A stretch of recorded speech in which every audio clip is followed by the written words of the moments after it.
जय हिंद दोस्तों। आज गणित में आपके लिए नया चैप्टर कोण लेकर आया हूँ। कोण में सबसे पहले न्यून कोण से प्रारंभ करेंगे और पूर्ण कोण तक जाएंगे। न्यून कोण क्या होता है, जिसे हम एक्यूट एंगल बोलते हैं। एक्यूट एंगल का मतलब जिसका मान 0 से लेकर 90 के बीच। तो जिसका मान 0 से लेकर 90 के बीच होता है उसे हम एक्यूट एंगल यानी कि न्यून कोण कहते हैं। न्यून कोण जैसे आपने देखे होंगे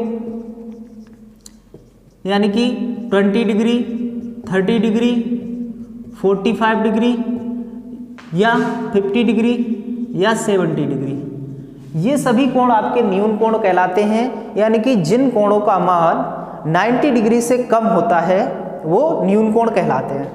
अब हम बात करते हैं तो न्यून कोण के बाद जो 90 मान होता है उसका क्या नाम होता है। तो जिस कोण का मान 90 डिग्री होता है उसे हम समकोण कहते हैं या राइट एंगल कहते हैं। राइट एंगल कहते हैं। तो जिस कोण का मान 90 डिग्री होता है उसे हम समकोण कहते हैं। अब बात करते हैं अधिक कोण। तो अधिक कोण क्या होता है, जिस कोण का मान 90 डिग्री से ज़्यादा और 180 से कम। तो 90 डिग्री से ज़्यादा और 180 डिग्री से कम हो उसे हम क्या कहेंगे, अधिक कोण कहेंगे। जैसे 90 से ज़्यादा और 180 से कम तो 100 डिग्री और 120 डिग्री, 130 डिग्री और 150 डिग्री, 170 डिग्री, 160 डिग्री। इस प्रकार के जितने भी कोण होंगे जो 90 से ज़्यादा हों और 180 से कम, उन्हें हम कहेंगे अधिक कोण। और 90 जो मान होता है वो समकोण का होता है। और 90 और 0 के बीच में जो मान होते हैं जैसे 20, 30, 50, 70, ये सभी न्यून कोण कहलाते हैं। तो 3 कोणों के बारे में अभी हमने देखा। अब बात करते हैं आगे की।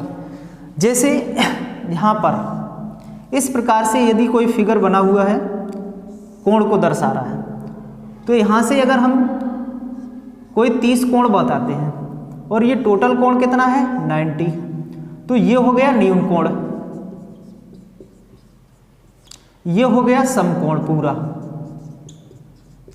अधिक कोण क्या होगा, जैसे ही थोड़ा और बढ़ाया तो 0 से लेकर ये यहाँ पर 0 डिग्री है, तो 0 डिग्री से जैसे ही 120 तक गए यानी कि ये 90 से ज़्यादा होगा, तो इसे हम अधिक कोण कहेंगे। अब बात करते हैं हम आगे सरल कोण। अच्छा, सरल कोण क्या होता है? सरल कोण को हम ऋजु कोण भी कहते हैं, ऋजु कोण भी कहते हैं। तो एक सरल रेखा पर बना कोण यानी कि एक सरल रेखा पर बना कोण सरल कोण कहलाता है। जैसे AOB एक सरल रेखा है। AOB क्या है? एक सरल रेखा है।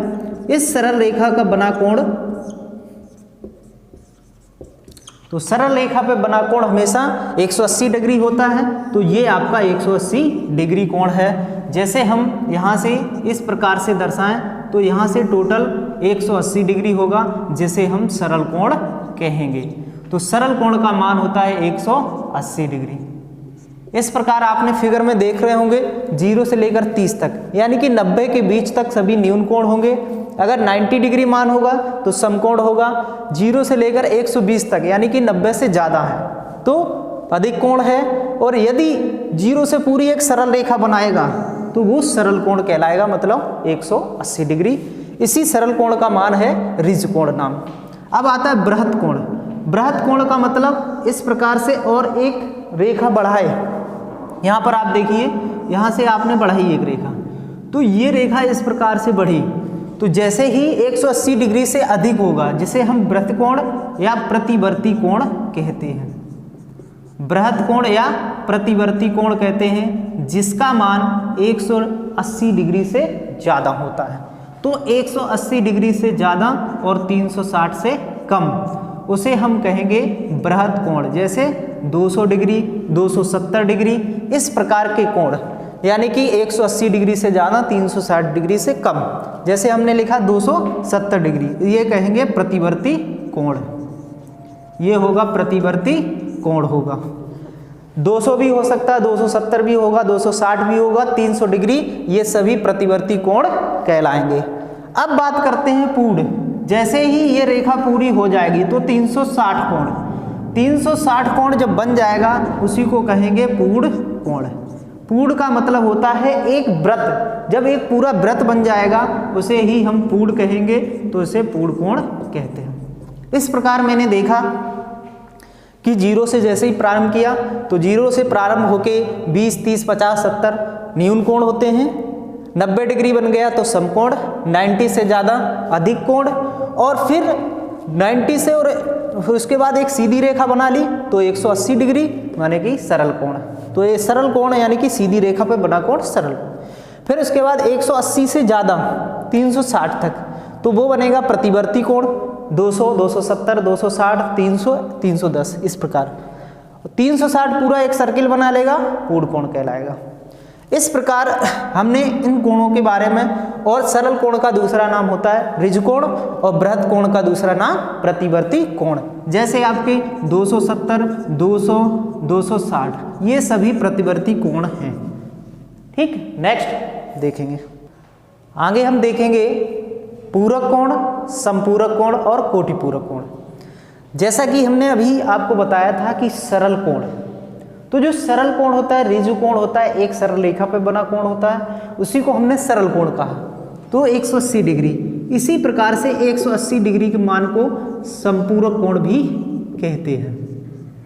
सरल कोण या ऋज कोण या संपूरक कोण क्या होता है, लेकिन इसमें थोड़ा अंतर होता है। संपूरक का मतलब ये होता है कि पूरा कोण बनेगा, लेकिन दो कोणों का योग यदि 180 डिग्री के बराबर हो तो संपूरक कोण कहेंगे। अब बात आती है पूरक की, तो पूरक कोण क्या होता है? तो पूरक कोण और संपूरक कोण, संपूरक कोण, पूरक कोण का ही नाम है कोटिपूरक कोण, इसी का नाम है कोटिपूरक कोण, कोटिपूरक कोण। तो जिन दो कोणों का योग, यदि दो कोणों का योग 90 डिग्री के बराबर होगा तो वो पूरक कोण या कोटिपूरक कोण होगा। जैसे θ1 प्लस θ2, इन दोनों का योग 90 डिग्री है तो वो पूरक कोण, और θ1 प्लस θ2 यदि दो कोणों का योग 180 अंश के बराबर है तो वो कोटिपूरक, वो संपूरक कोण कहलाता है। तो यहाँ पर यदि मान आपको दे दिया, जैसे 70 डिग्री दे दिया, इसका अगर पूरक पूछ लिया, पूरक या कोटिपूरक, तो हमें ये देखना होगा कि पूरक पूछा तो 90 योग होता है, तो 90 में से अगर हम 70 घटा देंगे तो कितना मिलेगा? 20, तो 20 डिग्री इसका पूरक कोण आ गया। अगर 30 दिया है, 30 का संपूरक पूछ लिया, तो संपूरक का मतलब ये होता है दो कोणों का योग 180 डिग्री, तो 180 में से जैसे ही मैंने 30 डिग्री घटाया तो 150 डिग्री। तो कहने का तात्पर्य ये हुआ कि दो कोणों को अगर जोड़ेंगे 90 के बराबर हैं तो पूरक या कोटिपूरक कोण, और यदि दो कोणों को जोड़ने से 180 आता है तो वो एक समपूरक कोण कहलाता है। जैसे हम एक प्रश्न लेते हैं, प्रश्न हमको इस प्रकार से दिया है कि वह कोण ज्ञात कीजिए, वह कोण ज्ञात कीजिए, ज्ञात कीजिए जो अपने